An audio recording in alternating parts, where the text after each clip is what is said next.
এই জনমটা বিফলে তার যাবে, এই জনম বিফলে যাবে। স্বর্গের দেবতাগণ, পাতালের নাগগণ, অনন্ত কোটি ব্রহ্মাণ্ডের জীব সবাই ভগবানকে চাচ্ছে, সবাই ভগবানের করুণা পেতে চায়। ওমা, তাহলে কত কত জন্মের পর আপনার আবার এরকম সুন্দর মনুষ্য জন্ম লাভ হয়েছে। তাহলে এই দুর্লভ মনুষ্য জন্ম পাওয়ার পর আমরা যদি ভগবানের আনুগত্য স্বীকার করতে না পারি, ভগবানের কৃপা লাভ করতে না পারি, তাহলে ঠিক আপনার আমার মনুষ্য জন্ম। ভাগবতে এজন্য ভাগবতে বললেন দুর্লভং মনুষ্য জন্ম তদপি অধ্রুবম অর্থাৎ তদপি অধ্রুবম অর্থাৎ এই দুর্লভ মনুষ্য জন্ম পাওয়ার পর যদি গোবিন্দ ভজনা না করি, কৃষ্ণের ভজনা না করি, ভগবানের ভজনা না করি, আপনার আমার জন্মটা বিফলে যাবে। তাই চৈতন্য মহাপ্রভু এই কথাগুলো বলার একটাই কারণ, আপনারা যারা দাঁড়িয়ে আছেন বসুন, আপনাদের চরণে নিবেদন, বসাবার জায়গা আছে, কৃপা করে সামনে ফাঁকা জায়গা আছে, এসে বসুন। তাই কলির ভগবান চৈতন্য মহাপ্রভু তিনি কেন ভগবান শাস্ত্রে প্রমাণ করলেন, নারদীয় উপনিষদ প্রমাণ করলেন, কৃষ্ণ বর্ণং তৃষা কৃষ্ণং সাঙ্গ পাঙ্গস্য পার্শ্বদম যজ্ঞৈ সংকীর্তন প্রজ্ঞৈ যজন্তি হ সুমেধস। তাহলে কৃষ্ণ বর্ণং তৃষা কৃষ্ণং, কৃষ্ণ বর্ণং অকৃষ্ণ, তৃষা কৃষ্ণ। তাহলে যিনি কৃষ্ণ কিন্তু নদিয়ার মাঝে তার বর্ণটা অকৃষ্ণ। শাস্ত্রে বললেন রাম আদি অবতারে ক্রোধে নানা অস্ত্র ধরে অসুরে করিলেন সংহার, এবে না অস্ত্র ধরিব প্রাণে কারো না মারিব, নাম আর প্রেমে চিত্ত শুদ্ধি করিব সবার হরিব। অন্যান্য যুগে তিনি অবতার হয়ে এসেছেন, সত্য যুগে 5 বার, ত্রেতা যুগে 2 বার, দাপর যুগে 2 বার, কলি যুগে এসেছেন, এরকম 10টা অবতার ভগবানের আছে। কিন্তু চৈতন্য মহাপ্রভুর মতো করুণার অবতার কজন আছে, যিনি করুণা অবতীর্ণ কলেও এই কলিকালটা হলো দোষে দুষ্ট কলিকাল। কলিকালের মানুষের আয়ু হলো অল্প, এই কলিকালের মানুষের ভাগ্য অত্যন্ত নির্মল। সেটা কি না, আমরা চৈতন্য মহাপ্রভুর মতো একজন ভগবান পেয়েছি, যিনি আপনি ভগবান হয়ে ভগবানকে কেমন ভাবে ভালোবাসতে হয় সেই শিক্ষাটা আমাদের মাঝে দান করে দিয়েছেন।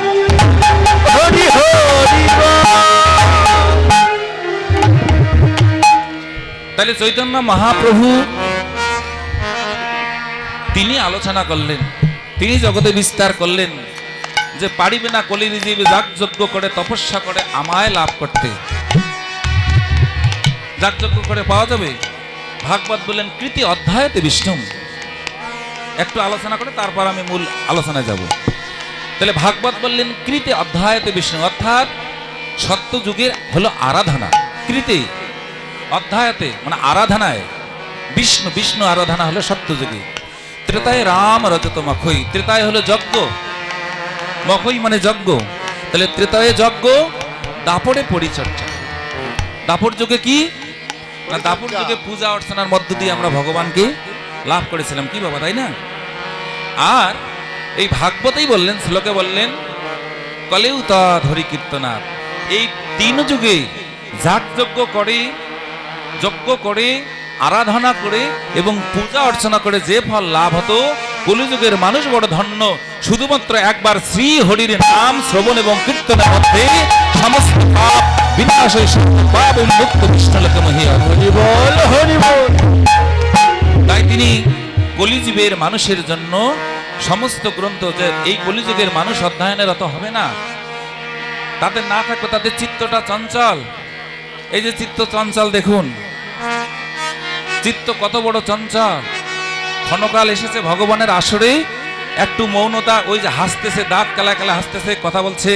এখানে যে আমরা এসেছি, দাঁড়িয়েছি, আপনারা যে দূর দূরান্ত থেকে এসেছেন, সেটা তাদের বোধগম্য হয় না। কেননা তাদের হৃদয়ে কৃষ্ণ কথা ছেট হয়। যারা একটুকু চিন্তা করে না এই পরিবেশটা কি, যেখানে ভগবান সম্মুখে ভগবান আছেন, তাহলে ভগবানের সামনে যদি কেউ দাঁত কেলে হাসে, কেউ বাজে কথা বলে, ভক্তের সামনে যদি কেউ এরকম অধ্যতপূর্ণ আচরণ করে, তাহলে আজকে তার এখানে আসাটা হলো কি বৃথা, এবং তিনি পাপে যুক্ত হবেন। তিনি ভগবানের সান্নিধ্য লাভ করতে পারছেন না, অন্যজনকে ডিস্টার্ব করছেন। তাই চৈতন্য মহাপ্রভু দেখলেন এই সমস্ত কলির জীব যারা পেঁচাল পাড়ে, যাদের চিত্ত চঞ্চল, এদের জন্য কৃষ্ণ কথা, এদের জন্য যাগ যজ্ঞ তপস্যা এরা পারবে। তাই চৈতন্য মহাপ্রভু সমস্ত গ্রন্থের নির্যাস 8টা শ্লোকের মধ্যে দিলেন। সে 8টা শ্লোক কি আমরা শুনবো এবার। সেই 8টা শ্লোক হচ্ছে চেত দর্পণ মার্জন মার্জন, চেত দর্পণ মার্জন, চেত দর্পণ মার্জন। চিত্তরূপ দর্পণটাকে মার্জন করতে হবে।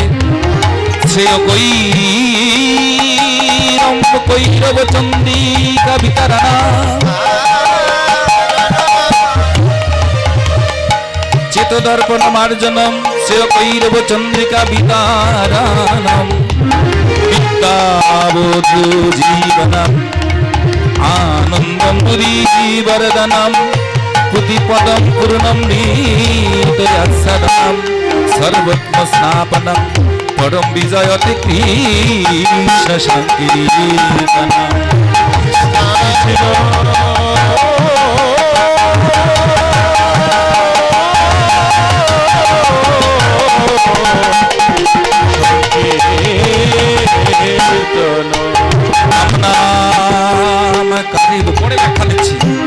নাম নামকারী বহুরা, নিজ সর্বশক্তি তত্তর্পিতা, নিয়মিত স্মরণে না কলহ, এত কৃষি তব কৃপা দূর্দৈব মিদিশম, ইহ জানানি নয়ুরাগ,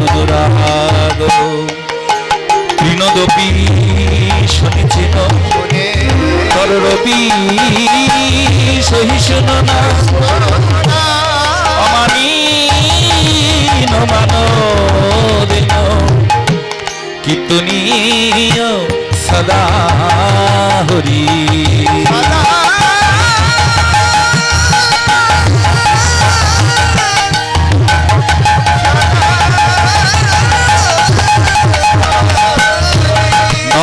ধনম না জনম না সুন্দরী কবিতাম বা জগদীশ কামায়,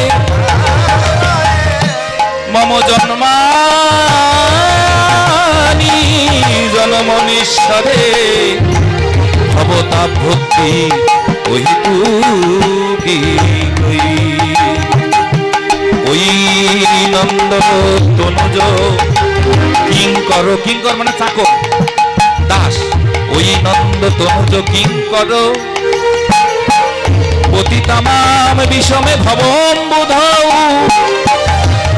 কৃপয়া তব পাদ পঙ্কজ স্থিত ধূলি সদৃশম বিচিন্তয়, নয়নম কলদয় অশ্রুধারায় কদনম কদরুদ্ধয় দিরা,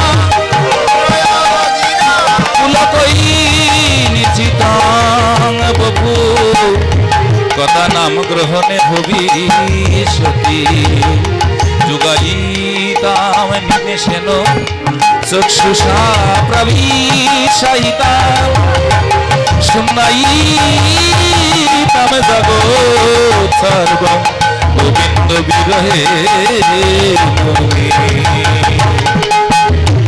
হরে কৃষ্ণ হরে কৃষ্ণ কৃষ্ণ কৃষ্ণ হরে হরে, হরে রাম হরে রাম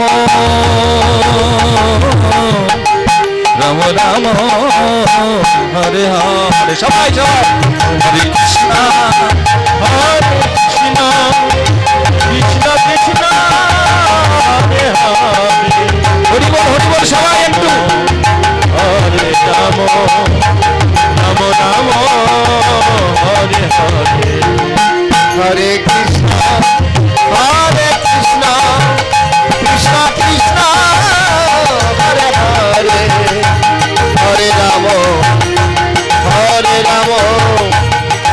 রাম রাম হরে হরে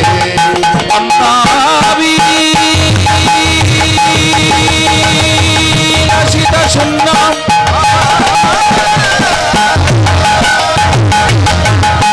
কেন কর্মাদি অনাবৃত আনুকূল্যেন কৃষ্ণানুশীলনা সেবনম সেবনং ভক্তিরুচ্যতে হরে কৃষ্ণ হরে কৃষ্ণ হরি বল তাই বল কৃষ্ণ হরে হরে হরে রাম হরে রাম রাম রাম হরে হরে হরে কৃষ্ণ হরে কৃষ্ণ কৃষ্ণ কৃষ্ণ হরে হরে হরে রাম হরে রাম রাম রাম হরে হরে